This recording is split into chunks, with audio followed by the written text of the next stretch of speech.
가난했던 그는 부자가 되자 사람들의 태도가 바뀌었습니다. 실제 사례. 부자가 되면 모든 것이 달라질까?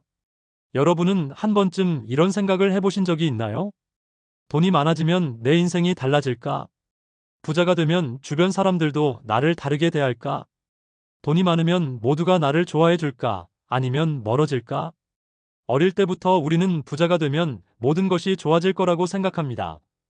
돈이 많아지면 더 좋은 집에서 살고, 더 좋은 차를 타고, 원하는 걸 다 할 수 있을 거라고요. 그런데 현실은 조금 다릅니다.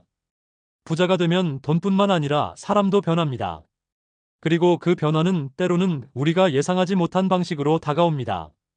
오늘 이야기할 세 사람도 그랬습니다. 이들은 모두 가난했지만 노력 끝에 부자가 되었습니다. 하지만 그들이 돈을 벌고 나자 주변 사람들의 태도가 극적으로 변했습니다. 어떤 사람들은 갑자기 친한 척을 하며 돈을 요구했습니다. 어떤 사람들은 시기와 질투를 하며 등을 돌렸습니다. 어떤 사람들은 갑자기 그들을 멀리하기 시작했습니다. 과연 부자가 된 후 이들에게 무슨 일이 벌어졌을까요? 그리고 우리는 부자가 되었을 때 이런 상황을 어떻게 대처해야 할까요? 지금부터 그들의 이야기를 들어보겠습니다. 사례 1. 가난했던 친구가 부자가 되자 사람들의 본색이 드러났다. 김민수 가명씨는 어려운 가정 환경에서 자랐습니다.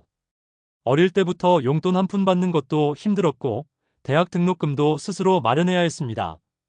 그는 열심히 공부하고 여러 아르바이트를 하면서 돈을 모았습니다. 졸업 후에는 작은 회사를 다니면서도 꾸준히 부업과 투자를 병행했습니다. 그는 퇴근 후에도 쉬지 않고 공부하고 투자를 연구했습니다.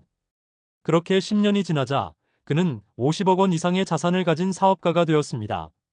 그런데 이상한 일이 벌어졌습니다.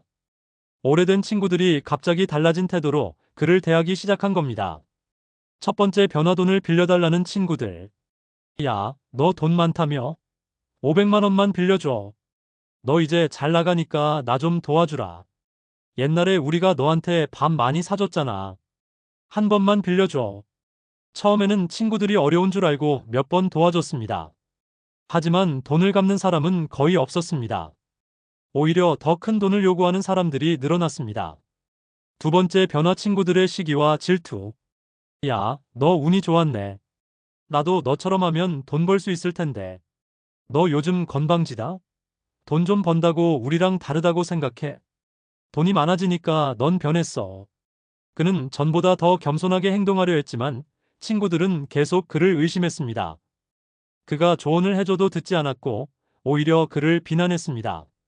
세 번째 변화. 진짜 친구와 가짜 친구가 구분되기 시작했다.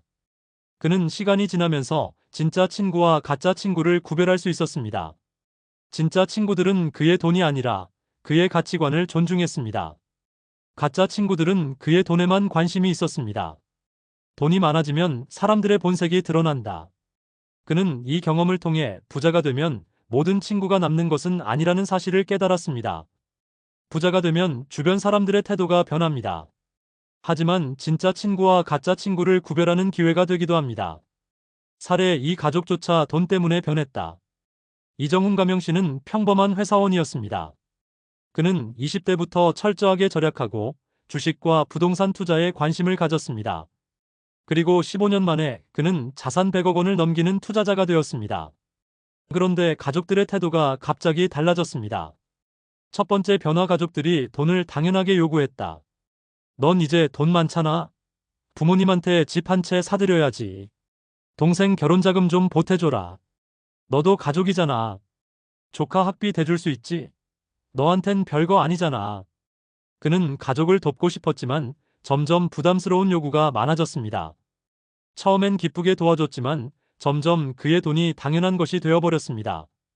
두 번째 변화. 가족들이 그의 선택을 간섭하기 시작했다. 너 이만큼 벌었으면 이제 그만 일하고 편하게 살아. 내 돈은 우리가 관리하는 게 좋지 않을까? 우리 가족끼린 돈 얘기하는 거 아니야. 그냥 다 도와줘. 그는 자신의 노력으로 돈을 벌었지만 가족들은 마치 그의 돈이 공유자산이라도 되는 것처럼 생각했습니다.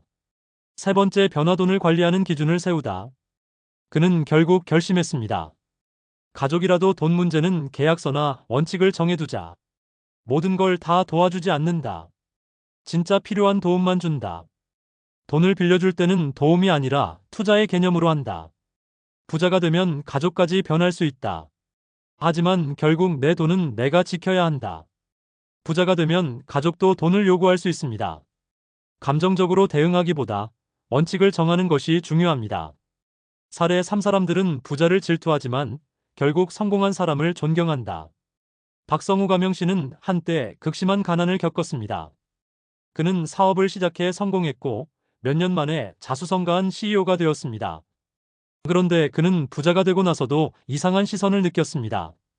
첫 번째 변화, 사람들의 질투와 비난. 쟤 원래 가난했는데 갑자기 성공했다고 잘난 척하네. 부자가 된 건 다 운이야. 저 사람이 특별한 게 뭐가 있어? 돈 많으니까 인생 편하겠지? 그는 한때 이런 말들에 상처를 받았습니다. 하지만 시간이 지나면서 그는 깨달았습니다. 두 번째 변화, 시간이 지나면 사람들은 인정한다. 그는 꾸준히 노력하며 더 성장했습니다. 그리고 몇 년 후 그의 주변 사람들은 그를 다르게 보기 시작했습니다. 와, 너 진짜 대단하다. 나도 배우고 싶어. 어떻게 그렇게 성공했어? 나도 따라하고 싶다. 내가 하는 말이 이제는 다르게 들린다. 처음에는 시기와 질투를 받아도 결국 꾸준히 성공하면 사람들은 인정한다. 부자가 되면 처음에는 질투를 받지만 시간이 지나면 존경받는 사람이 될 수도 있습니다. 부자가 되면 모든 것이 변한다. 진짜 친구와 가짜 친구를 구별할 수 있다. 가족과 돈 문제는 원칙이 필요하다.